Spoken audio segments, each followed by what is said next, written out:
ചക്കക്കുരു ഞാൻ കുക്കറിനകത്താക്കി വെച്ചിട്ട് ഇച്ചിരി വെള്ളം ഒഴിച്ച് നമുക്കിത് വേവിക്കാം. കാരണം ചക്കക്കുരുന്ന് ഇച്ചിരി വേവൽ കൂടുതലായതുകൊണ്ട് നമുക്ക് ഇച്ചിരി വെള്ളം ഒഴിച്ചത് വേവിക്കാം.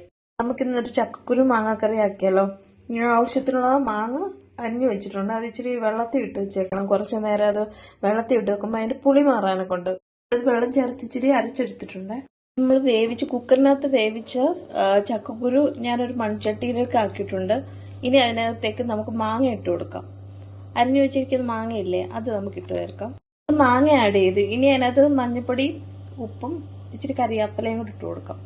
ആഡ് ചെയ്തു. കുറച്ച് മഞ്ഞപ്പൊടി ആഡ് ചെയ്യാം. നമുക്ക് ഉപ്പ് ആഡ് ചെയ്യാം.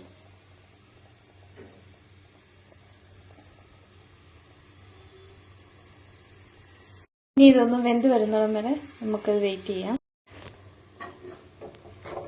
അപ്പൊ നമ്മുടെ ചക്കക്കുരു മാങ്ങയും വെന്ത് വന്നിട്ടുണ്ട്. ഇനി നമുക്ക് അതിനകത്തോട്ട് അരപ്പ് ചേർക്കാം. നമ്മൾ അരപ്പ് ചേർത്ത് ഇനി നമുക്ക് ഇളക്കി കൊടുക്കണം. കണ്ടോ?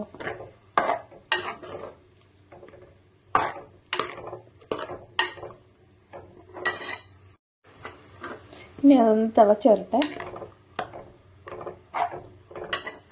ചക്കക്കുരുവിൻ്റെ തിളച്ച് വന്നിട്ടുണ്ട്.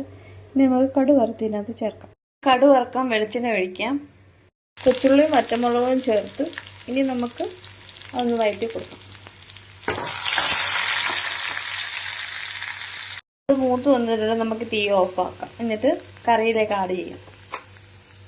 അപ്പോൾ കടുക് വറുത്ത് നമ്മൾ കറിയിലേക്ക് ആഡ് ചെയ്ത് ഇനി ഇഷ്ടമായാൽ നിങ്ങൾ സബ്സ്ക്രൈബ് ചെയ്യണേ.